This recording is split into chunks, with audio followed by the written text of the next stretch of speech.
Welcome back to my channel. I am MD Faring Haque. আজকে এসে গেছি এইচএসের এমসিকিউ কোশ্চেন নিয়ে। এমসিকিউ কোশ্চেনগুলো আলোচনা করব shall I compare thee to a summer's day poem থেকে। সো ইম্পর্টেন্ট কোশ্চেন, তোমরা আমার সঙ্গে প্র্যাকটিস করার চেষ্টা করো। Shakespeare is known as the bard of. Shakespeare কবি হিসাবে পরিচিত ছিলেন অ্যাভনের। এখানে বেশ কয়েকটা প্লেসের নাম দেওয়া আছে, তার মধ্যে অ্যাভনের কবি হিসাবে পরিচিত ছিলেন। Answer, how many sonnet has Shakespeare written all together. Shakespeare কতটা সনেট লিখেছিলেন? এখানে কতগুলো অপশান আছে, তার মধ্যে আমরা দেখতে পাচ্ছি answer 154। So how many lines does a Shakespearean sonnet have. Shakespearean সনেটে কতটা লাইন থাকতো?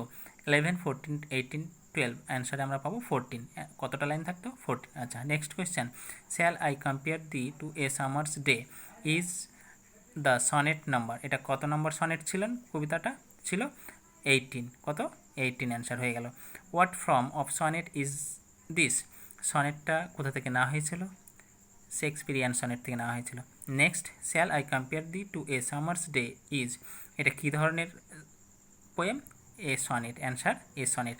Next, the sonnet shall I compare thee to a summer's day begins with metaphor. Okay, next question, who is the sonnet address to. এই কবিতায় এই সনেটে কার পরিচয় দেওয়া হয়েছে? এ young man. Answer a young man. Next question, আচ্ছা, Shakespeare claim that's the sonnet he has penned for the young man is dash. Sorry, this is question wrong. Next question, what is the controlling simile in the poem? What is the controlling simile in the poem? পোয়েমে কি তুলনা করা হয়েছে? Summers ডের সঙ্গে তুলনা করেছে। আচ্ছা, এটাও অ্যান্সার হয়ে গেল summer's day. Next, the poet compares his beloved to a. তার কবি এখানে তার প্রিয়তমকে কার সঙ্গে তুলনা করেছে? কিসের সঙ্গে তুলনা করেছে? Summer's day. অ্যান্সার কি? Summer's day. Next question, thou art more lovely and more temperate. The word thou refers to. এখানে দাওকে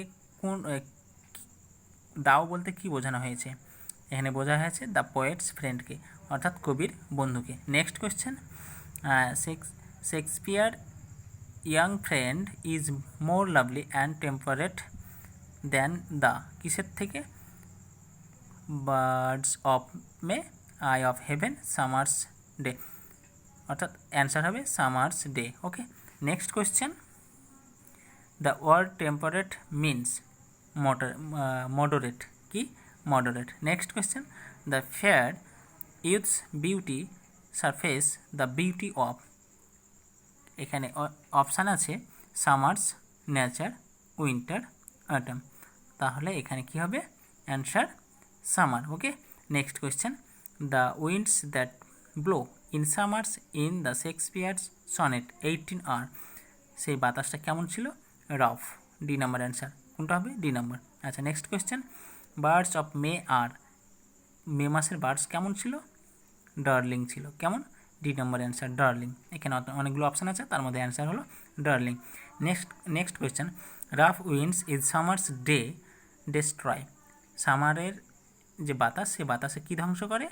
আচ্ছা, বার্ডস ধ্বংস করে। ফুলের কুড়ি, ফ্লাওয়ার্স, ট্রিজ, ফ্রুটস, এসব কিছু ধ্বংস করে না, বার্ডস ধ্বংস করে। নেক্সট কোয়েশ্চেন, আচ্ছা, the darling birds are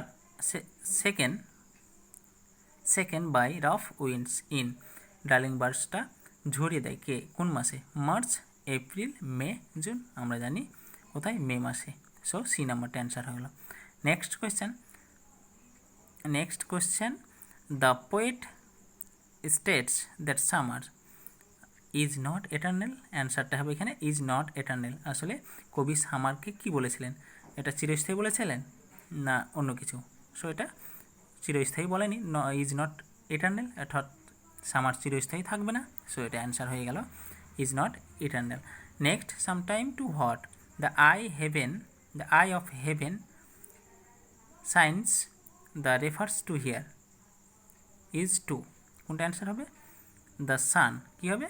the sun answer হবে। আচ্ছা, এখানে অর্থাৎ দ্য আই অফ হেভেন বলতে কাকে বোঝানো হয়েছে?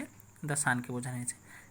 Next question, the eye of heaven in Shakespeare's sonnet number 18 refers to the sun, the moon, the poet.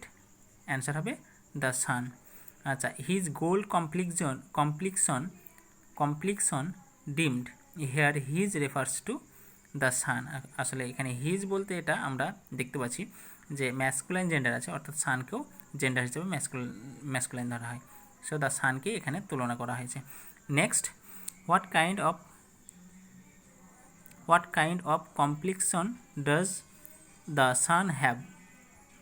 Pink, yellow, silver, golden. অ্যান্সারটা কী হবে? গোল্ডেন। অর্থাৎ এখানে কোশ্চেনটা হচ্ছে যে সানের কমপ্লিকশনের কালারটা কী ছিল?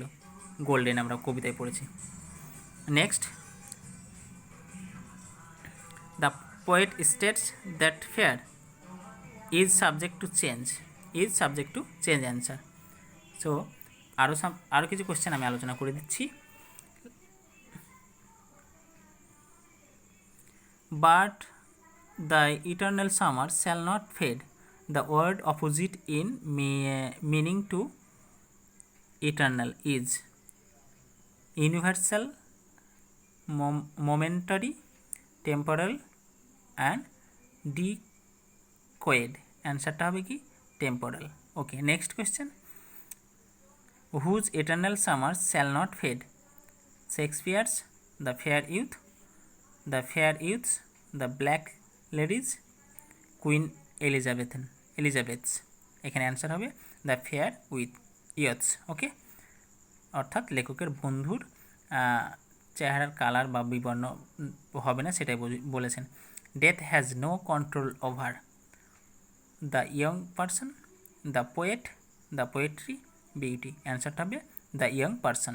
এখানে বলা হয়েছে কবির বন্ধুকে মৃত্যু ডেথ ওভার করে যাবে। আচ্ছা, the young person will have, তাহলে এটার অ্যান্সার হলো the young person. Death has no control over, answer হলো the young person. Next question, the young person will live as long as people read this sonnet. Answer হবে, দেখা যাক কোনটা। As long as eyes can see, as long as men can breathe, as long as years can breathe. আসলে এটা হবে A number, as long as people read this sonnet. এই সনেটটা যতদিন পড়বে, এখানে প্রায় দেখে মনে হচ্ছে 4টে অপশান, 4টাই সঠিক। ঠিক আছে, সো এই নাম্বারটা অ্যান্সার হবে। So long lives this and here this refers to the friend's beauty. Okay, answer হবে এখানে the friend's beauty. Next question, this gives life to thee, here thee refers to the poet's wife, the poet's friend, the poet's father, the poet's himself. অ্যান্সারটা হবে the poet's friend. এখানে দি বলতে পোয়েটের বন্ধুকেই বুঝিয়েছে। How will the fair its beauty be eternal? কোনটা answer হবে এখানে? Through the poets eternal lines. Okay, next question, how can eternal summers be maintained? এটার অ্যান্সার হবে কোনটা? Through poetry, through preservation, through beauty, through conservation.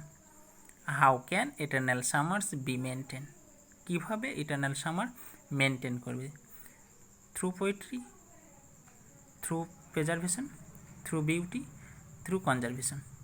অ্যান্সারটা হবে 3 conservation. আচ্ছা, last পর্যন্ত আলোচনা হয়ে গেল। আরও নতুন নতুন ভিডিও পেতে আমার ইউটিউব চ্যানেলটা অবশ্যই সাবস্ক্রাইব করো, আর যারা সাবস্ক্রাইব করেছো অনেক ধন্যবাদ। পরের চ্যাপ্টার নিয়ে আমি আগামী ভিডিওতে প্রেজেন্ট হব। Thank you for watching this video.